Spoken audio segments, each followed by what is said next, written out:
Evangelio de nuestro Señor Jesucristo según San Marcos. Gloria a ti, Señor.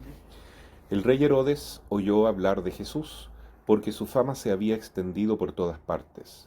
Algunos decían, Juan el Bautista ha resucitado, y por eso se manifiestan en él poderes milagrosos. Otros afirmaban, es Elías, y otros, es un profeta como los antiguos.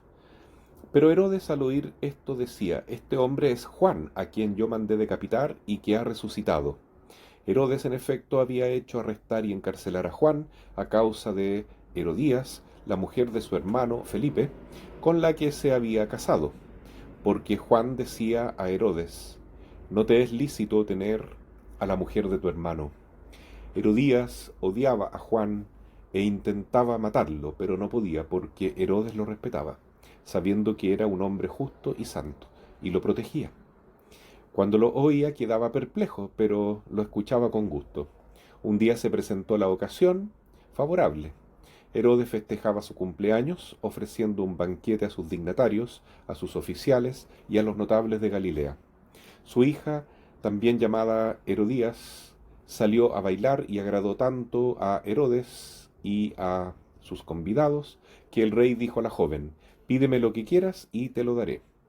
Y le aseguró bajo juramento, te daré cualquier cosa que me pidas, aunque sea la mitad de mi reino.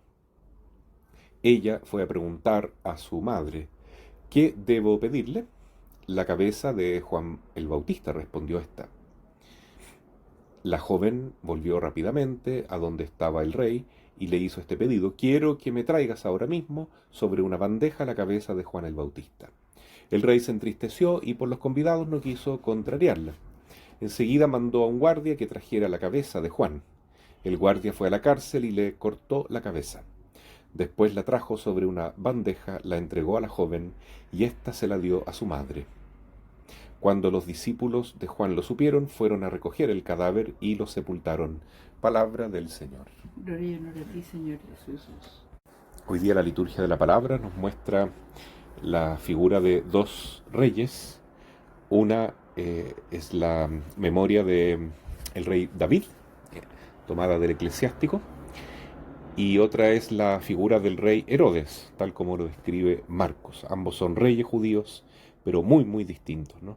El rey David, que es del año 1000 antes de Cristo más o menos, era un rey justo, era un rey que cometió muchos pecados, pero que se arrepintió de todos ellos y al menos reconocía la ley natural.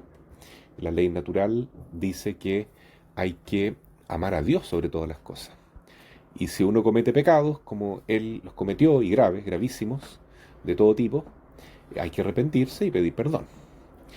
O sea, lo malo de no reconocer la ley natural es caer, como decía el Papa Benedicto XVI, en la dictadura del relativismo, donde como no hay ley de Dios, tampoco la ley de Dios se ve reflejada en nuestra propia naturaleza, entonces cada uno hace lo que quiere y nos sentimos pequeños dioses.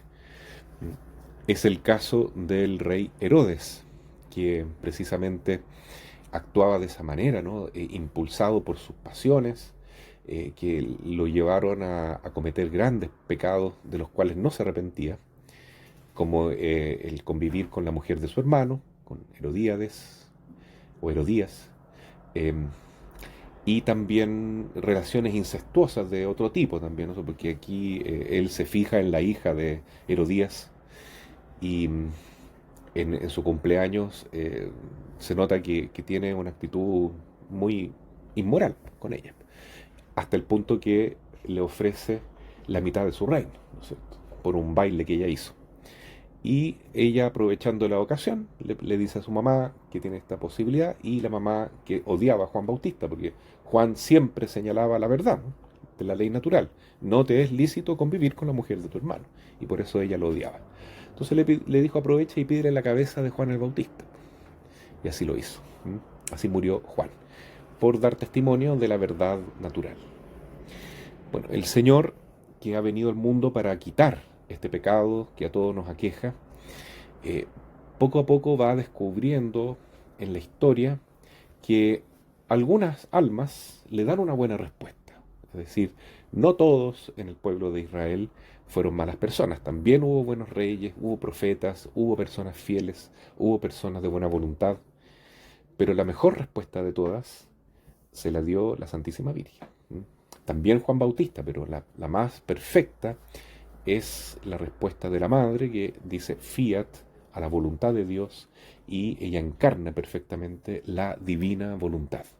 Por lo tanto, Jesús está muy contento con su madre y él espera encontrar a lo largo de la historia de la Iglesia figuras como ella, ¿no? Que no se sometan a los poderes de este mundo, a las riquezas, a los placeres que ofrece este mundo, la carne, el demonio, sino que le digan sí a Dios. Hoy celebramos la fiesta de unos mártires que dieron su vida en Japón, por ahí por el siglo XVI más o menos. ¿Ya? Antes habían sido evangelizados por San Francisco Javier, que llevó por primera vez la fe cristiana a Japón, y algunos años después entonces surgen estos santos. San Pablo Miki, que era natural de Japón, y compañeros mártires, algunos que eran de España, otros de México, había uno también de Portugal, y otros japoneses que eran algunos incluso laicos, y hasta niños pequeños, dieron su vida por dar testimonio de Cristo. ¿Ya? Era una época un poco compleja porque el emperador de Japón consideraba que esta filosofía cristiana que había, él no la veía con muy buenos ojos, ¿no? Y una vez ocurrió un percance muy complicado, y fue que un barco español encalló por una tempestad en las playas de Japón, y ahí se encontraron con los soldados japoneses, y entonces se hicieron amigos de ellos y empezaron a hablar de más, ¿no? Hablaron mucho. Y le mostraron a los soldados japoneses toda eh, todo el imperio que abarcaba España, ¿no? Incluyendo América y todo eso.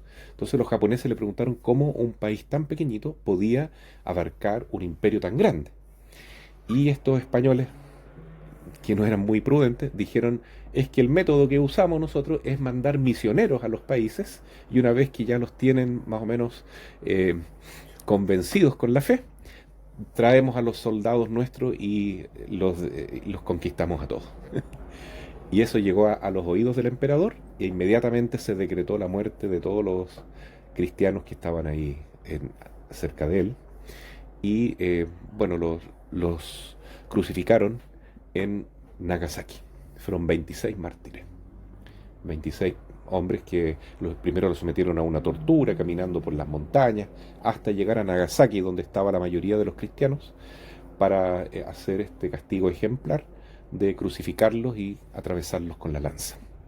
Pero mientras estaban crucificados, San Pablo Miki, este japonés, sacerdote ya totalmente misionero, apóstol, con el ejemplo de los jesuitas de aquella época, desde la cruz hizo una prédica, una homilía, que quedó grabada en la memoria de los japoneses hasta hoy.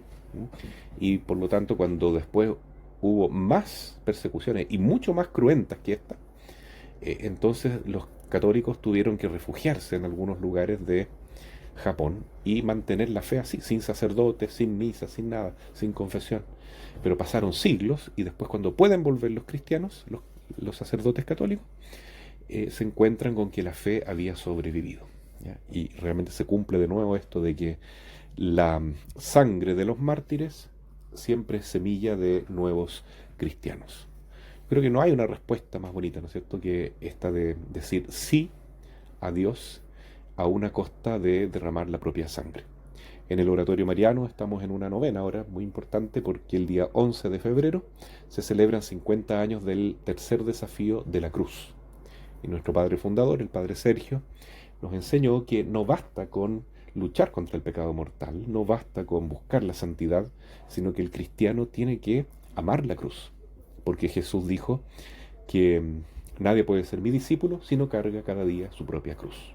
Cargar la cruz significa eso, estar dispuesto al martirio, ¿no? No solo el martirio cruento, sangriento como este, sino también el martirio blanco, que se llama así, de cada día, ¿no? De sufrir con amor, con alegría, por causa de Jesús.